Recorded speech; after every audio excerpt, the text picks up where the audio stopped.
중학교 시절 선생의 증언에 의하면 단 한마디로 노츠 4차원 돌플러스 아이로 얌전하게 학교를 다녔지만 어딘지 모르게 독특한 오라가 있었다는 에즈라 밀러는 한국에서는 꽤나 호가 명배우였습니다. 2018년 11월 6일 키얼 스티플라 채널의 신비한 동물들과 그린데랄드의 범죄 영화 홍보 인터뷰에 배우 수연과 동행했던 에즈라는 플라가 중학교 때 아버지 친구의 도움으로 미국에서 책을 받아서 해리포터를 읽었다는 말에 이상하다는 표정을 짓고는 영어로 된 책으로 읽었느냐며 그 당시에 영어를 할 수 있었는지 무리하게 묻자 발끈하여 난 영어만 잘하지 한국어는 못한다며 편들어주더니 한국어로 수연을 향해 대박 밥 먹었어? 라고 하더니 당황할 필요 없다. 우린 방금 한국어로 대화했다며 대놓고 한 방 먹입니다. 이 일화로 실시간 검색어 10위권에 올라가기도 했던 밀러는 약 20여일 후 개인적으로 한국에 놀러와 수연을 만나 먹고 놀다가 신비한 동물들과 그린데랄드의 범죄가 상영 중인 CGV 용산 알파커머를 방문하여 그냥 팬서비스를 합니다. 어린 시절 해리포터를 성서처럼 생각하고 오디오북을 들으면서 자랐던 해리포터 키드인 그는 해리포터 영화 시리즈의 스핀오프에 크레덴스 베어 본 역할로 캐스팅되어 인기몰이를 했는데요. 유대인 아버지 로버트 밀러와 독일계 혈통의 어머니 마타 밀러 사이에서 태어났는데 아버지 로버트는 월트 디즈니의 성인 대상 출판의 부사장이었고 어머니 마르타는 현대 무용가로 제법 유복하게 자랐습니다. 어린 시절 약한 말다듬을 고치기 위해 지역 오페라 합창단에 들어가지만 변성기로 관두고 이후 연기를 시작해 본격적으로 배우 생활을 하면서 베토벤을 지하철에서 마주치는 꿈을 꾸고 16살에 학업을 포기했지만 학창 시절부터 친구들과 시작한 선즈 오브 일러스트리어스 파더 밴드에서 드럼과 보컬을 지속하고 있는 21세기 히피 청년이죠. 올해 29세인 그는 2011년 18세 나이에 케빈에 대하여로 틸다 스윈튼에게 꿀리지 않은 신들린 연기력으로 평론가들의 호평을 받고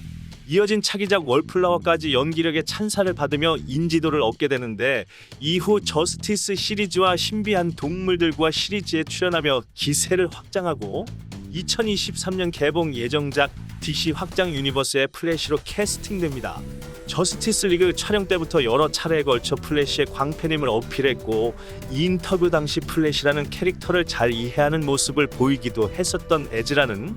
이후 코스타리카에서 놀다가 잭 스나이더로부터 내가 플래시야 라고 통보를 받으며 결국 4년 뒤 감독판에서 단독 영웅으로 부상했지만 2020년부터 살살 맛이 가기 시작합니다. 사실 영화 말고 사적인 부분에선 긴 머리의 수염, 매우 너저분한 히피 패션 센스의 소유자인 그는 레드카펫에 설 때마다 독특한 패션을 선보이기로 유명한 배우로 2019년 생애 첫 메갈라 때 테마에 적합한 독특한 의상과 분장으로 찬사를 받기도 했는데 당시 에즈라 밀러의 메이크업을 완성한 아티스트는 한국에서도 착시 메이크업으로 유명한 마카오 출신 캐나다인으로 밴쿠버에서 활동하는 미미 최로. 에즈라 밀러의 메이크업과 의상은 캠프, 패션에 관한 단상이라는 메칼라의 주제와도 잘 들어맞았죠. 소설가이자 예술평론가인 수전 손택의 에세이 캠프에 관한 단상에서 따온 캠프는 진지함을 거부하는 과장의 미학 양식으로 고급이냐 저급이냐를 떠나 연극적인 것에 초점을 맞춘 미학적 양식으로 얼마나 극적으로 과장했느냐에 초점을 맞추기 때문에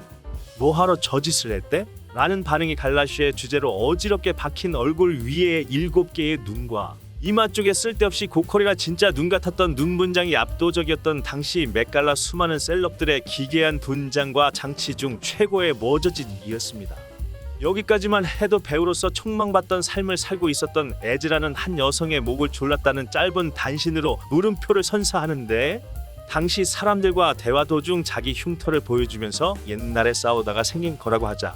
한 여자 팬이 장난으로 자신과 한번 싸워볼까나 내가 너를 이길 수 있을 것 같다며 다가오자 갑자기 목을 잡고 땅에 내다 꽂은 것이었죠. 사건이 일어난 장소가 평소 에즈라 밀러가 자주 목격되던 곳이며 단골이었지만 무리를 일으킨 적은 단 한 번도 없었던 상황에 상당히 억지스럽고 열광적인 팬그룹이 에즈라에게 다가와 조용하면서도 강압적인 태도로 에즈라를 대했고 말다툼이 시작되었으며 경찰에 신고 접수되지 않았고 피해자 역시 고소를 진행하지 않았기에 극성 팬들이 심리적으로 엄청 몰아붙여 밀러가 이성을 잃은 결과 아니냐며 지식인 혹은 범성애자로 깨어있는 선구자를 자청하기도 했었던 에즈라는 말리는 직원들과 여자의 친구한테도 라마처럼 침을 뱉었다는 그날의 충격만을 준 채 조용히 무마가 됩니다. 다시 신동사로 오고오고 모두를 만들며 위의 논란을 단순 해프닝으로 인식할 무렵인 2022년 3월 28일 하와이에 있는 술집에서 난동을 부리다 체포되는데, 하와이에서 어지간히 고삐가 풀린 듯이 이미 3월 7일부터 경찰에 신고하는 요청만 10번 이상 들어왔었다는 밀러가 여러 바에서 쫓겨나 입장 거부를 당하고 있던 상황에서 결국 이를 친 것이었죠. 이후 지인들이 대신 내준 보석금 500달러를 지불하고 풀려났다는 이해 불가의 설명 속에 바로 다음날 그 보석금을 내준 부부가 살해협박을 한 혐의로 밀러를 신고하여 피해자 부부에 대한 임시접근 금지 명령을 받았다는 소식이 들려옵니다. 사연인즉 이 부부는 파머스 마켓에서 이 만신창이 밀러를 주어서 일주일간 함께 지내던 상태로 보석으로 풀려난 날 부부의 침실에 들어와 너희들을 산채로 매장시키겠다고 협박하며 부부의 지갑, 주민등록증 및 은행 카드들을 훔쳤다고 하는데요. 밀러는 유명인이니 다른 사람보다 더 쉽게 무기를 손에 넣을 수 있고 다른 사람을 동원할 수도 있으니 밀러가 접촉해 올 수 없도록 접근 금지를 신청했던 것에 법원에서 즉시 승인한 것이었죠. 자세한 이유는 알려지지 않았으나 뻔하게 약 보름 후인 4월 13일 부부는 접근 금지 요청을 취소했고, 이와 별개로 교통법규 위반 사항에 대한 심리도 에즈라 측에서 미뤄달라는 요청이 승인되면서 잘 마무리되지만, 워너브라더스가 밀러 관련 프로젝트를 일시 중단하고 고심 절차에 들어가며 눈치를 보고 있을 때 또 일주일이 지난 4월 19일 여성을 폭행한 혐의로 또 체포됐죠. 누군가의 자택에서 26세 여성의 머리에 의자를 던져 약 1.27cm의 상처를 냈다는데, 결국 해리포터 실사영화 시리즈에 더 이상 출연시키지 않기로 결정하면서 에즈라는 그 자신이 팬이었던 작품에 먹칠을 합니다. 일면식도 없던 부부에게 신세를 지며 크지도 않은 500달러의 보석금을 내게 한 정황은 여전히 오리무중으로, 주거 침입, 강도, 살인 협박에 여성에게 의자를 집어던져 상해를 입힌 사건은 우리가 알고 있던 그 투명하고 호감의 청년이 맞는가 싶은데 진짜는 따로 있었죠. 2022년 6월 8일 밀러의 그루밍 범죄가 TMZ 단독으로 18살의 여성의 부모로부터 고소를 당했다는 보도로 알려지는데, 에즈라가 23살이던 해인 2016년 당시 12살에 처음 만났다는 토카타와 아메리카 원주민 사회운동가이자 변호사, 정치인인 체이스 아이언즈 부부가 우정을 쌓았던 상태에서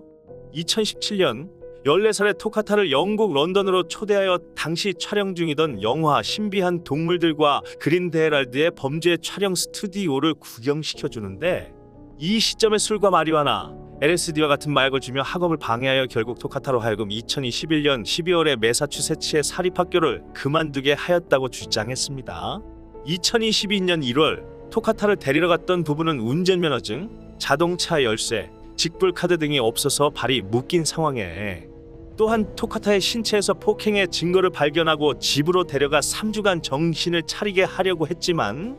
뉴욕으로 도망간 토카타는 그 이후 밀러와 함께 LA와 하와이 등 여러 지역으로 여행을 다니는 중으로 하와이 폭행 및 체포 사건 현장에는 토카타가 있었다고 증언을 한 것이죠. 토카타의 부모는 에즈라가 폭행, 협박, 폭력 위협 등을 이용하고 마약으로 미성년자인 딸을 지배한다며 그루밍 범죄에 대해 어필을 하지만, 토카타는 이제 성인이 된 만큼 자신의 몸은 자신에게 권리가 있다며 간섭하지 말라고 주장했습니다만, 체이스 부부는 핸드폰도 없는 아이가 어떻게 인스타그램에 이런 입장문을 올렸겠냐며 밀러가 딸 토카타를 조정하고 그녀인 척 올린 것이라 주장하죠. 부모가 제기한 접근금지 보호명령이 받아들여졌지만 두 사람의 소재가 불분명한 상황이라 법원에서 서류를 전달하지 못한 상태로 7월 10일 청문회가 잡혔음에도 어떠한 입장도 밝히지 않고 모든 연락망을 끊고 토카타와 함께 도주하던 밀러는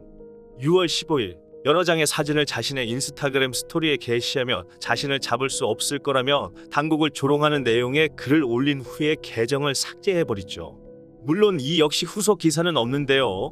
체이스 아이언스는 정치인으로 힘이 없지 않음에도 토카타가 6년 동안 마약에 LSD 하는 걸 알면서도 성인이 될 때까지 알려지지 않은 부분에서 에즈라의 부모가 무척 입김이 세서 루머를 막았다는 썰이 솔솔 나옵니다. 디즈니 출판부 사장으로 추문을 무마하고 걸러왔다가 빵 터진 것이라고 볼 수 있는데, 이후 최근 행보를 보면 토카타를 끌고 다니며 기막힌 스토리를 만듭니다. 2022년 2월 버몬트주 에즈라 밀러 소유의 목장에서 약 40마일 떨어진 매사추세츠주 그린필드의 이웃집에 온 밀러는 방탄조끼를 입고 있었는데 흑인 혼혈로 레스터 페리교에 관한 질문을 하자 갑자기 화를 내며 코트 안에 가지고 있던 총기를 보이며 위협했다는 것이죠. 뭔가 16차원에 있는 것 같은 밀러는 4월 말, 5월, 6월 4일 카우보이 복장을 한 채 찾아와 여러 차례에 걸쳐 사과했다는데 이웃집 11살 꼬마와 대화를 나눈 그는 아이의 어머니에게 당신의 아이에겐 큰 힘이 있다. 그리고 어느 순간 당신은 그들을 통제할 수 없으리란 걸 알게 될 거다. 그들은 성장하고 있고 나 같은 사람이 이끌어주는 건 행운일 거다. 라고 말하며 중세풍 드레스를 입고 있는 아이의 어머니를 마녀나 뱀파이어라고 부르면서 계속 내 피를 마시고 싶어? 라고 소리를 질렀다고 합니다. 밀러는 자신이 맡은 배역인 플래시를 운운하며 플래시는 예수님처럼 다중우주들을 하나로 모으는 사람이다 라고 주장하고는 자신이 낚아챈 토카타 아이언 아이즈를 일컫기를 에즈라가 예수라면 토카타는 종말론적인 아메리카 원주민 거미 여신으로 그들의 결합은 종말론을 초래하게 되어 있기 때문에 모든 사람들이 이 둘이 함께 있는 것을 반대하는 진짜 이유라고 말했다고 하죠. 심지어 밀러의 주변인들은 그의 궁극적인 목적이 모든 성을 남성으로 통제하고 여성들을 그들에게 맞서게 하며 결국 소리를 지르고 다른 이들 앞에서 그들과 싸우게 하는 난장판의 가부장적 독재 속에 있는 젊은 여성들로 구성된 하렘이라고 증언하는데요. 당시 11세였던 아이를 자신의 의자 가까이로 옮기고는 불편하게 껴안고 엉덩이를 만지면서 말이 좋다는 아이에게 여러 마리를 주겠다고 꼬셨는데 계속 나에게 이상하게 관심을 보이면 내 스타일들을 얼마나 좋아하는지에 대해 계속 말했고 계속 멋지다고 해서 정말 불편했고 너무 떨렸다고 증언을 한 꼬마의 진술서를 보면 토카타보다는 확실히 머리가 있는 것 같습니다. 6월 23일 롤링스톤의 에즈라 밀러가 그동안 버몬트주에 있는 본인의 사유지에서 한 여성과 그녀의 세 자녀와 함께 생활하고 있었다는 기사를 내는데 가정폭력의 피해자였다고 주장하며 에즈라 밀러에게 감사한다는 아주머니는 볼 것도 없는 것이 대마초 농장이라 아이들 앞에서 빈번하게 마리화나를 피우고 거실에 총기들이 아무렇게나 널브러져 있어서 특히 1살 된 아기가 총알을 입에 물고 논다는 말에 혀를 내두르고 있습니다. 폭력의 피해자들을 보호하는 척하면서 그들을 세뇌하는 게 짐 존스와 다를 바가 무엇냐, 하루빨리 이런 위험 인물을 잡아야 한다고 주장이 나오던 찰나 2022년 5월 1일 버몬트주 스탠포드의 한 빈집에 몰래 침입해 술 몇 병을 훔쳐 마신 혐의로 CCTV 조사 결과 체포된 밀러는 8월 7일 그의 위치를 알아낸 후 절도죄로 기소하여 버몬트주 상급 법원에서 9월 26일 법원에 출두하라는 소환장을 발부받아 형사 재판을 받게 될 예정인데 성명문을 통해 자신이 저질렀던 범죄에 대해 사죄하며 정신과 치료를 받기로 했다며 있는 집 자식답게 도망을 쳤습니다. 놀랍게도 맨 처음 언급한 배우 수연은 저렇게 접근하는 밀러에게 거리를 두고 견제를 했었는데 2019년 MBC 전지적 참견 시점에서 미국에 있으면서도 절친이라고 알려진 에즈라 밀러를 만나지 않는 이유를 털어놓으며 어디로 튈지 모르는 게 있다 곧 정리를 했었죠. 홍보 일정 중에 한국에 오는 일정이 없었는데 사비로 한국에 오면서 전화로 나고 도착해 안녕하고 끊더라며 한국 와서도 영화관에 깜짝 방문하고 자신이 온 것을 인스타그램에 알리고 이벤트를 하자고 제안한 밀러의 일화를 들며 충동적인 그에게 휩쓸려선 안 되겠다 싶은 촉에 따라 그에게 거리를 뒀던 것이죠. 자칫 인터뷰에서 그녀를 옹호해준 밀러에게 휩쓸렸으면 거미 여신 이외에 동양의 여신 하나가 추가되며 그의 추종자로 커리어를 망쳤을지도 모르는데요. 밀러가 그루밍한 토카타 아이언 아이즈는 8세 때부터 환경운동으로 이미 유명했던 인디언 소녀로 그레타 툰베리의 원조 격이 되는 환경운동가로 결코 일반의 어린 여자애가 아니었습니다. 언급한 모든 사건이 벌어지는 동안 그가 어디 있는지 부모의 요청에 접근 금지를 내린 법원 명성서를 내지 못한다는 맥빠지는 소식에도 불구하고 밀러는 플래시 촬영 스케줄을 꼬박꼬박 준수하여 영화를 찍었다고 하는데요. 결국 그가 무슨 짓을 하고 다니건 업계에선 그를 보호했던 것이죠. 지금처럼 에즈라 밀러가 사과를 하고 정신병원 시설에서 치료를 받은 후 2023년 6월 말 영화 개봉에 앞서 제한된 기자회견을 하는 것은 워너브라더스 디스커버리 측에서 가지고 있던 3가지 시나리오 중에 하나로 영화 홍보 과정에서 완전히 배제한 채로 영화를 개봉하는 것과 영화 폐기였던 나머지 시나리오 중 가장 해피한 결과였습니다. 밀러의 간판이 필요한 자들에 의해 일단 무마가 되었으나 무슨 짓을 하건 이름값이 존재하는 한 빠져나갈 구멍이 있는 그가 정신을 차릴지는 미지수로 밀러의 정신질환 치료에 이어서 돈독과 잃어버린 인류애와 양심 치료를 받을 업계인이 한둘이 아닐 듯합니다.